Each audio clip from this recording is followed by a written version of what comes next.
Hello everyone, एक और नई वीडियो। इस वीडियो में हम लोग बात कर रहे होंगे अल्कोहल के बारे में। क्या उसके पोटेंशियल हार्म हो सकते हैं, शॉर्ट टर्म, लॉन्ग टर्म। क्या अल्कोहल कैसे बॉडी में काम करती है, आपके ब्लड स्ट्रीम्स में कैसे टॉक्सिसिटी बढ़ाती है। हर चीज़ को डिटेल्ड साइंस में एक्सप्लेन करूँगा मैं। वीडियो शुरू होने से पहले मैं एक चीज़ क्लियर कर दूँ, मैं कोई डॉक्टर नहीं हूँ। मैं बस एक इंसान हूँ जिसने नॉलेज एक्वायर करी है और वो आपके साथ शेयर कर रहा हूँ। ठीक है, मैं कोई डॉक्टर नहीं हूँ, ना मैंने कोई रिसर्च स्टडी करी है अपनी ज़िंदगी में। मैंने बस रिसर्च स्टडी पढ़ी है। जो भी मैं वीडियो में बात कर रहा हूँगा वो कम्प्लीटली साइंटिफिकली पैक्ड है और मैं अपने ओपिनियन से कुछ नहीं बोल रहा। मेरा ओपिनियन नहीं है वो एक साइंटिफिक फैक्ट है जो कि आप पढ़ सकते हो। अगर आप वीडियो में किसी भी चीज़ से डिसएग्री करो तो मेरे को कमेंट सेक्शन में लिख के बता दो। तो सबसे पहले हम लोग समझेंगे कि अल्कोहल क्या है।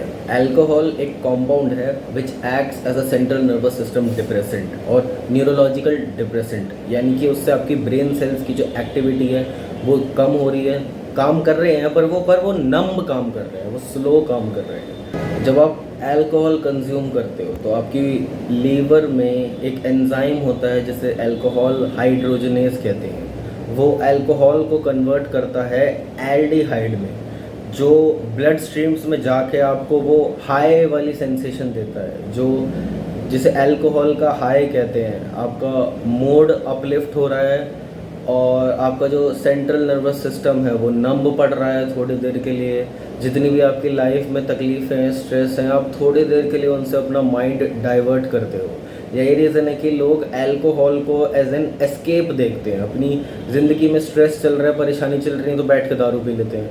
लेकिन एक चीज़ समझनी पड़ेगी कि उससे कुछ कम नहीं हो रहा है। आपकी ज़िंदगी में अभी भी वो परेशानियाँ हैं, अभी भी वो स्ट्रेस हैं। उससे भागने से वो चली नहीं जाएंगी, आप बस थोड़ी देर के लिए उन्हें भुला रहे हो। तो सबसे पहला पॉइंट है ओबेसिटी।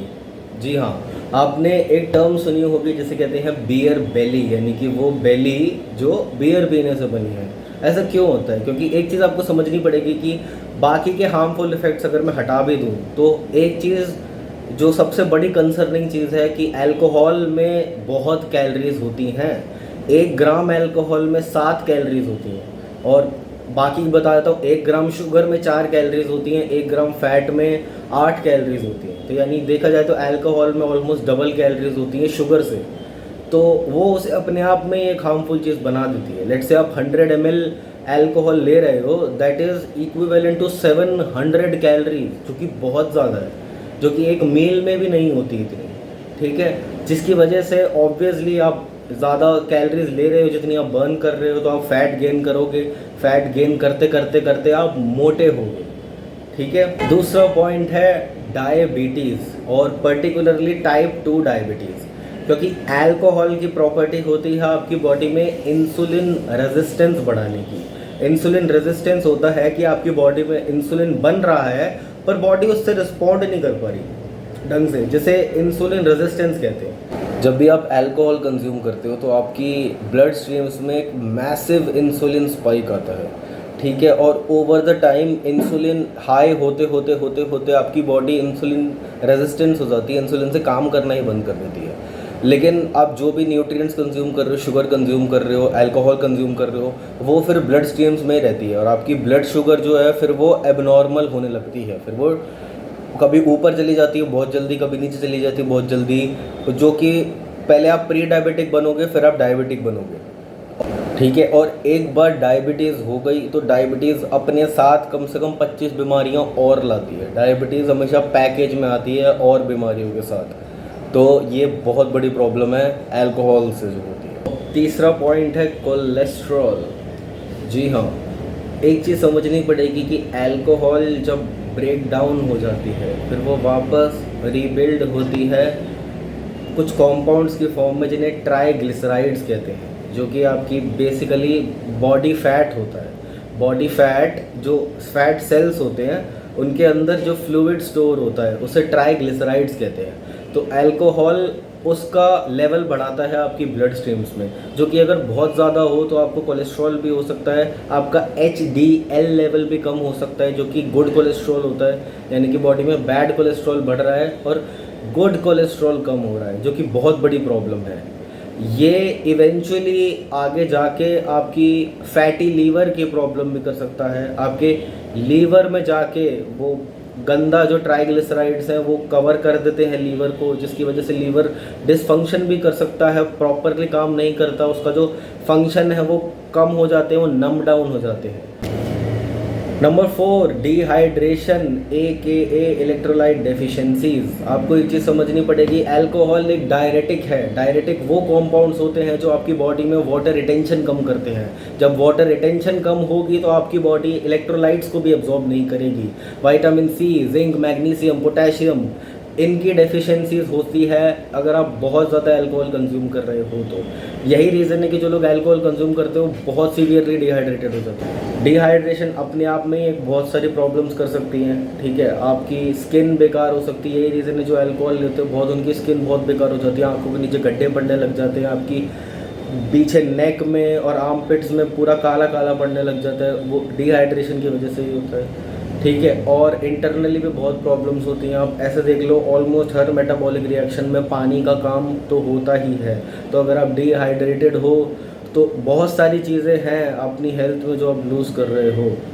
और आपके मसल्स भी 70% पानी होते हैं। तो अगर आप अल्कोहल कंज्यूम करते हो तो डिहाइड्रेशन की वजह से आपकी मसल्स भी कम हो जा रही है, उनमें से पानी कम हो रहा है, ठीक है। तो आपकी मसल्स अपीयर होंगी छोटी।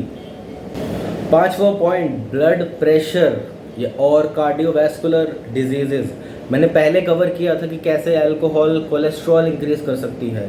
अब आपकी जो आर्टरीज होती हैं उनमें जो कोलेस्ट्रॉल है वो जाके वहाँ रुक जाता है, वो जम जाता है। और अल्कोहल कंज्यूम करने की वजह से आप उसे डिस्पोज ऑफ भी नहीं कर पाते, क्योंकि बॉडी में HDL लेवल कम है, जो कि गुड कोलेस्ट्रॉल होता है, जिसकी प्रॉपर्टी होती है बैड कोलेस्ट्रॉल को कट आउट करना।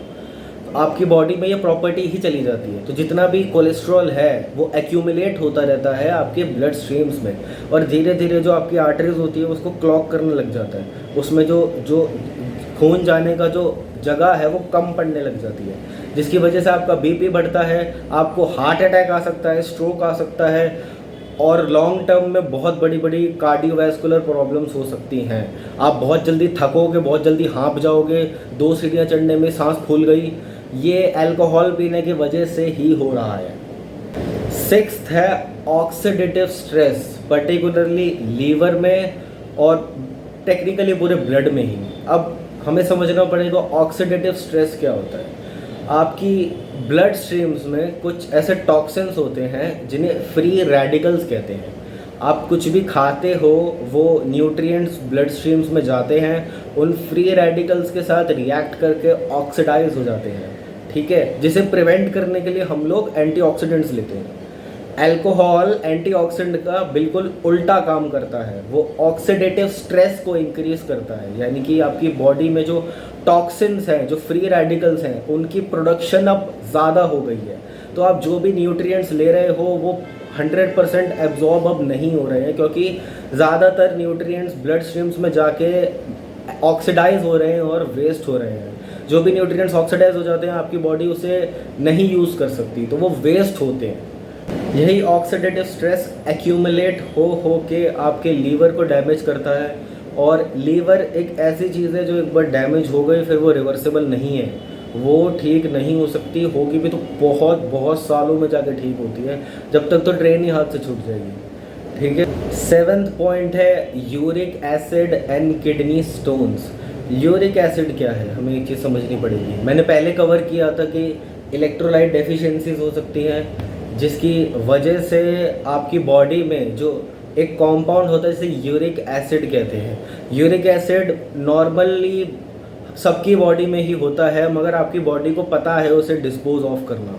जब आप अल्कोहल कंज्यूम करते हो तो आपकी ये जो शक्ति है जो यूरिक एसिड को डिस्पोज ऑफ करने की, वो चली जाती है, क्योंकि आप इलेक्ट्रोलाइट्स एब्जॉर्ब नहीं कर पा रहे हो, और जो यूरिक एसिड और जो टॉक्सिन्स हैं आपके ब्लड स्ट्रीम्स में वो वहीं रह रहे हैं, आप उसे डिस्पोज नहीं कर रहे हो बाहर यूरिन के थ्रू, ठीक है। तो यूरिक एसिड जब इंक्रीज होती है तो जो उसके पार्टिकल्स हैं वो आपस में कोएगुलेट होके यूरिक एसिड स्टोन बनाते हैं, जिसकी वजह से आपको गाउट हो सकता है। आपकी जो पैर की छोटी उंगली होती है या घुटने होते हैं उसमें उसकी हड्डी में जाके वो जो यूरिक एसिड है वो स्टोन बनाती है, वही यूरिक एसिड आपकी किडनी में भी स्टोन बढ़ाती है, तो आपके गाउट के चांसेस बढ़ गए, आपके किडनी स्टोन का रिस्क बढ़ गया सिर्फ अल्कोहल कंज्यूम करने की वजह से। 8वां पॉइंट है कैंसर। रिसर्च में क्लियरली प्रूव हुआ है कि alcohol certain types of cancer का रिस्क बढ़ाता है, जैसे कि breast cancer, oesophagus cancer, liver cancer और कोलोन कैंसर। अगर आप अल्कोहल कंज्यूम कर रहे हो डेली बेसिस पे तो इनका रिस्क जो है वो इंक्रीज हो रहा है। और भी तरीके के कैंसर होते हैं पर उन पे रिसर्च इतनी नहीं है। 4 तरीके के कैंसर हैं जो मैंने बताए हैं जिन पे रिसर्च क्लियर है कि उनका रिस्क इंक्रीज होता है अल्कोहल कंज्यूम करने से। 9वां पॉइंट है memory problem such as Alzheimer and dementia. अब एक चीज़ समझनी पड़ेगी कि अगर आप अल्कोहल कंज्यूम करते हो तो आपकी मेमोरी रिटेंशन भी कम हो रही है, आपकी चीज़ों को याद करने की शक्ति कम हो रही है। ऐसा हुआ है कभी आपने बहुत ज़्यादा ड्रिंक करी और सुबह तक आपको याद ही नहीं है कि आपने रात में क्या किया है। अब 1 दिन 2 दिन में शायद ये इम्पैक्ट ना करे, पर आप ओवर द लॉन्ग रन अगर अल्कोहल का कंजम्पशन आपका हाई है तो अल्जाइमर और डिमेंशिया जैसी बीमारी का रिस्क भी बढ़ सकता है, आपके 50s 60s में ही हो जाएगा शायद। और एक बार ये वाली बीमारियाँ हो गई, मैं बता रहा हूँ ज़िंदगी बर्बाद हो जाती है। ये बहुत फेटल क्रोनिक डिजीज़ हैं जो कि रिवर्सेबल भी नहीं है, आप इन्हें ठीक नहीं कर सकते। आप इनके सिम्टम्स कम कर सकते हो पर ये ठीक नहीं हो सकती है। और 10वां और इस वीडियो का आखिरी पॉइंट है बिहेवियरल प्रॉब्लम्स और सोशल प्रॉब्लम्स।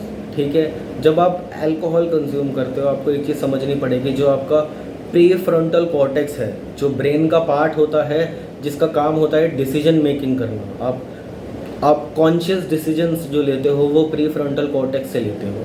जो अल्कोहल है वो उसको इनहिबिट करती है, उसको नम करती है, तो आपकी डिसीजन मेकिंग शक्ति जो है वो चली जाती है थोड़े टाइम के लिए। तो आप बेवकूफ़ाना हरकतें करोगे। यही रीज़न है कि ड्रिंक करके कभी ड्राइव नहीं करनी होती। आप ठोक सकते हो, आप रोड रेज कर सकते हो, आप किसी को हार्म कर सकते हो, आप लिटरली कोई क्राइम कर सकते हो। ठीक है, अब अगर कोई इसके डिनायल में भी है तो वो क्लियरली एक बेवकूफ़ इंसान है। जब कोई चीज़ साइंस प्रूव कर देती है तो तुम ये नहीं बोलते कि नहीं मेरे को तो अल्कोहल पी के कुछ नहीं होता। तुम्हें ऐसा लगता है कि तुम्हें कुछ नहीं होता पर तुम्हें होता है। सबकी बॉडी काम तो सेम ही करती है।